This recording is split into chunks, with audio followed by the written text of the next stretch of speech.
तो दोस्तों एक दूसरे के देशों में अपनी कंपनियों द्वारा इन्वेस्टमेंट करवाना, वहीं पर ऑपरेट करवाना, ये सारी कुछ चीज़ें नॉर्मल है। भारत के अंदर भी कई सारी चाइनीज़ कंपनीज हैं जो यहाँ पर ऑपरेट करती है, तो कई सारी भारतीय कंपनियां हैं जो चाइना के अंदर ऑपरेट करती है।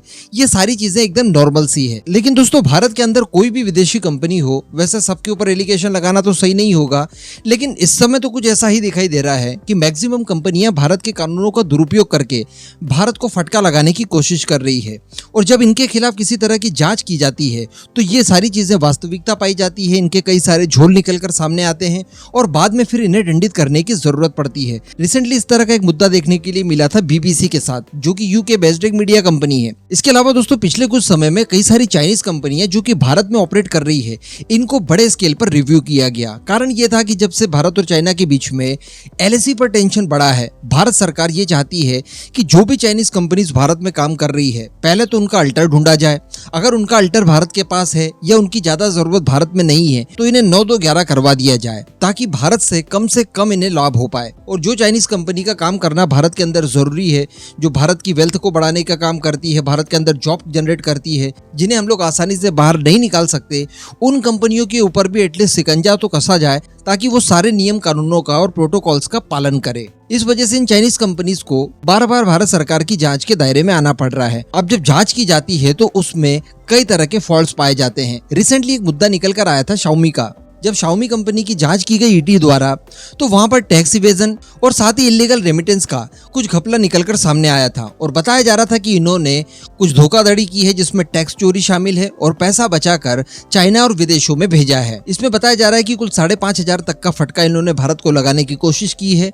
और इंटरनेशनल ट्रांजैक्शंस के लिए जो कानून बने हैं, जिसमें मोस्टली फेमा का नाम निकल कर आया है, उसके तहत इन्होंने गड़बड़ियां की है। अब ये सारी चीजें जब सामने निकल कर आई, चाइना की चोरी पकड़ी गई, उसके बाद भारत का शिकंजा अब इनके खिलाफ और भी ज्यादा मजबूत होने जा रहा है। और इसके लिए न केवल शाओमी बल्कि जितनी भी चाइनीज मोबाइल मैन्युफैक्चरिंग कंपनियां हैं, उनको भारत सरकार ने अल्टीमेटम दे दिया है। फिर वीवो का नाम ले लीजिए, रियलमी का नाम ले लीजिए, ओप्पो का ले लीजिए, इस तरह की जितनी भी चाइनीज कंपनीज है, उन्हें अगर भारत में रहकर ऑपरेट करना है तो भारत के कानूनों का न केवल पालन करना पड़ेगा सख्ती से, बल्कि इनके सामने जो नई शर्तें रखी गई है उनका भी पालन करना पड़ेगा। अब वो नई शर्तें जब आप जानेंगे तो डेफिनेटली आप खुश होने वाले हैं।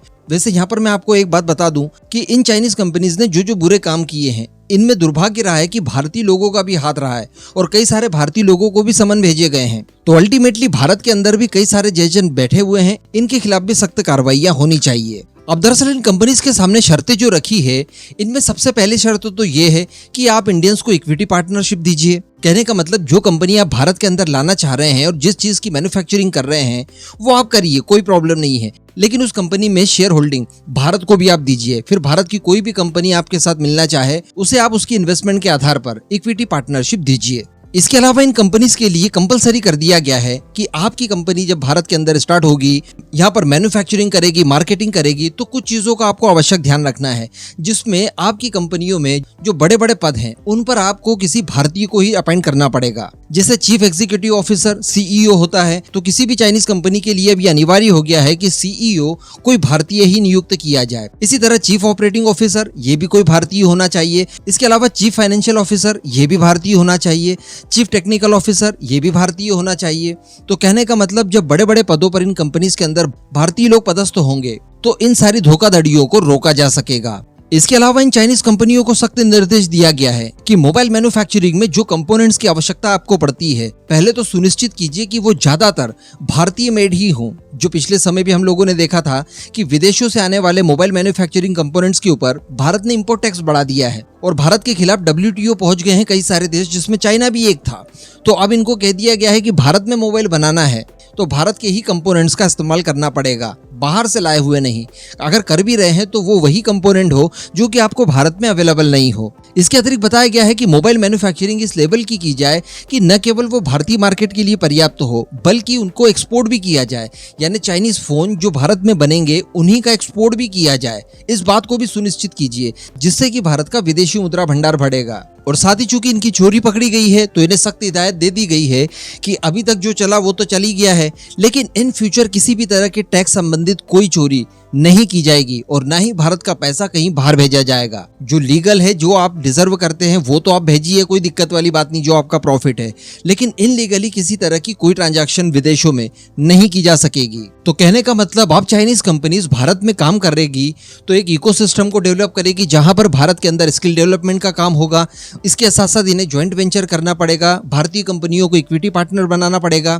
इसके अलावा भारतीय कंपोनेंट्स का ही इस्तेमाल करना पड़ेगा, भारतीय जरूरतों के अलावा भी एक्सपोर्ट वेरिएंट बनाने पड़ेंगे और कई सारे दायरों में इन्हें लाकर समेट दिया है। तो अल्टीमेटली ये किसी भी तरह से हमारा दुरुपयोग नहीं कर पाएंगे और भारतीय प्रतिभाओं को इससे अवसर मिलेंगे। इस पूरे मुद्दे पर और इस पूरी कार्रवाई पर आपका क्या मानना है, नीचे कमेंट करके जरूर बताइएगा।